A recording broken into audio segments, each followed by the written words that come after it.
Bismillahirrahmanirrahim. Assalamualaikum warahmatullahi wabarakatuh. Hari ini kita memulai pembahasan kita, melanjutkan pembahasan minggu lalu terkait pengaturan makan atlet. Minggu lalu pengaturan makan karbohidrat dan protein, maka pada kesempatan kali ini kita membahas bagaimana pengaturan untuk lemak. Untuk lemak sebenarnya kita mengikuti kalau kebutuhan lemak ya, kebutuhan lemak mengikuti kebutuhan dari karbohidrat dan protein. Lemak itu adalah sisanya begitu ya. Setelah kita menentukan kebutuhan karbohidrat, kemudian protein, maka lemak adalah sisa dari persentase terhadap total kalori. Nah, yang penting di sini adalah pengaturan asupan lemak. Lebih kepada pemilihan jenis lemak yang nanti akan mempengaruhi juga bagaimana pengolahan makanan yang bisa meminimalkan asupan lemak. Nah, karena memang asupan lemak atlet bisa sangat rigid sekali, sangat dibatasi untuk atlet-atlet tertentu. Teman-teman mungkin sudah pernah melihat batasan persen lemak tubuh pada berbagai macam atlet. Ada bahkan olahraga yang mensyaratkan persen lemak tubuhnya di bawah 10%. Oleh karena itu, asupan lemak menjadi sangat penting untuk diperhatikan. Nah, di slide ini ada range kebutuhan lemak atlet di berbagai jenis olahraga. Untuk olahraga power 30-35%, endurance 25-30%, permainan 30-35%. Teman-teman nanti bisa bandingkan dengan tabel persen lemak tubuh atlet yang disyaratkan pada tabel yang telah saya berikan di PowerPoint sebelumnya. Untuk olahraga power seperti shot puter ya, kemudian atau tolak peluru ya, kemudian body olahraga power shot puter, kemudian seperti rugby, persen lemak tubuhnya memperbolehkan atletnya bertubuh besar ya, jadi asupan lemaknya bisa sedikit lebih tinggi.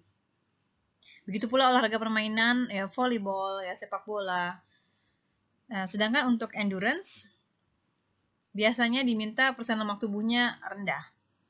Oleh karena itu range-nya memang lebih rendah dibandingkan jenis olahraga lainnya. Namun, teman-teman harus perhatikan kembali. Sesuaikan juga dengan periodisasinya.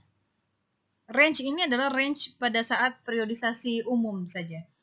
Pada saat atlet menjelang kompetisi, maka otomatis kebutuhan lemak akan menurun seiring dengan meningkatnya kebutuhan karbohidrat. Ya, teman-teman sudah belajar juga sebelumnya di protein. Kebutuhan protein juga akan menurun seiring dengan meningkatnya kebutuhan karbohidrat. Jadi mereka berganti. Ya. Pada saat sebelum kompetisi, jauh-jauh hari sebelum kompetisi, di fase persiapan, karbohidrat rendah. Yang lain masih bisa di range ini ya. Tapi pada saat menjelang kompetisi, ini perhatikan, asupan lemak sudah mulai menurun, digantikan dengan asupan karbohidrat yang meningkat tajam. Ya. Oke, bagaimana pengaturan everyday fat? Umumnya, ini berdasarkan hasil penelitian saya maupun penelitian mahasiswa saya, dan penelitian umumnya memang ya di Indonesia, asupan atlet ini seringkali kelebihan. Ya, pola makan berlemak masih mewarnai pola makan atlet kita. Oleh karena itu sekarang aturan dari KONI dan Kemenpora ini sudah jelas, atlet kita sudah dilarang makan goreng-gorengan. Bukan cuma gorengan tapi makanan yang digoreng. Ya. Oleh karena itu lebih baik memilih sumber-sumber yang PUFA dan MUFA ya, polyunsaturated fatty acid maupun yang monounsaturated fatty acid. Ya. Asam lemak rantai panjang, kemudian rantai ganda ya, yang ada ikatan rangkapnya ya, sumber-sumber dari lemak baik ya. Di sini contohnya seperti lemak dari ikan laut dalam maupun ikan air tawar juga banyak yang mengandung PUFA dan MU ya.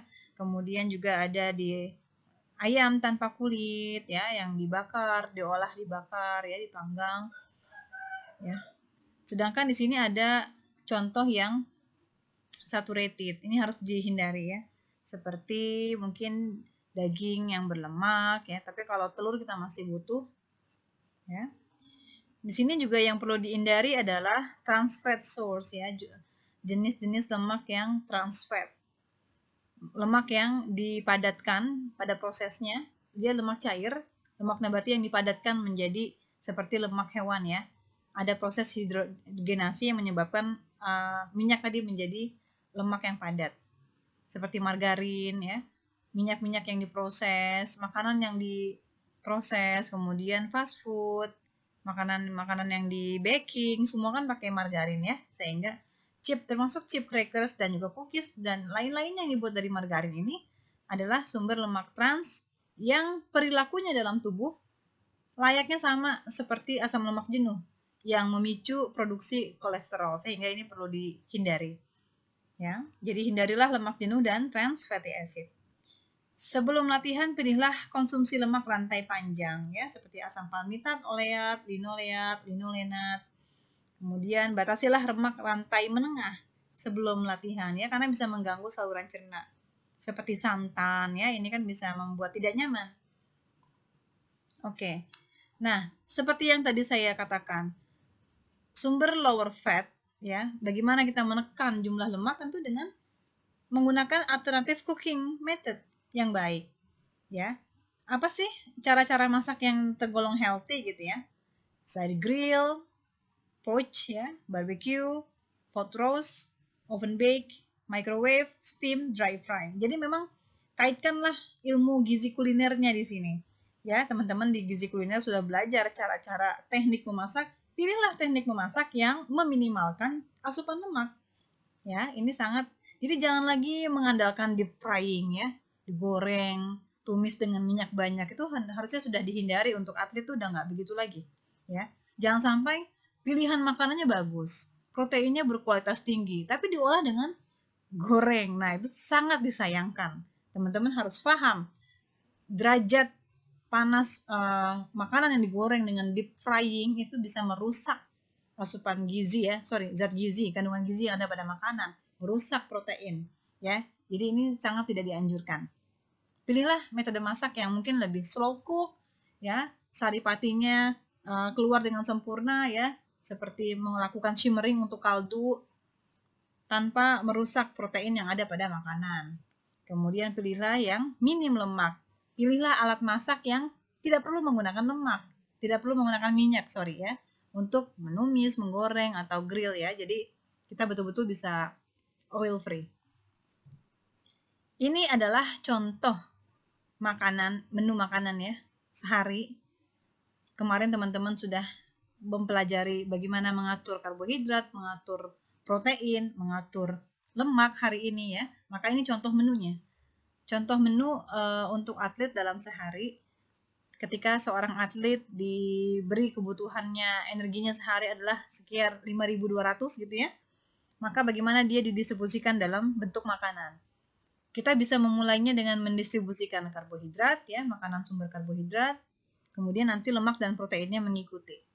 Perhatikan juga pada saat memberikan protein, ya, asupan protein harus sesering mungkin. Dengan jumlah sekali makan diupayakan 20-30 gram. Ya, dan sekali makan itu mengandung asam amino yang lengkap, ya. Seperti itu. Untuk karbohidrat, ya, karbohidrat yang penting dia terdistribusi secara merata. Perhatikan asupan karbohidrat sebelum dan setelah latihan. Seperti itu. Sedangkan untuk lemak, pilihlah jenis lemak yang baik, ya. Perhatikan juga cara memasak yang baik. Jadi itu yang perlu diperhatikan pada saat teman-teman nanti menyusun menu. Perhatikan jumlahnya, frekuensinya, jenisnya, dan cara memasaknya. Nah, itu memang butuh ketelitian ya. Oke, di sini contoh menu yang di sini saya rasa ada kekurangan. Teman-teman bisa lihat di sini. Nanti pada saat saya diskusi, saya minta teman-teman mereview menu yang ada di PPT ini, ya, dan sampaikan ke saya apa kesalahan dari menu yang ada di sini. Ya, silakan teman-teman mereview.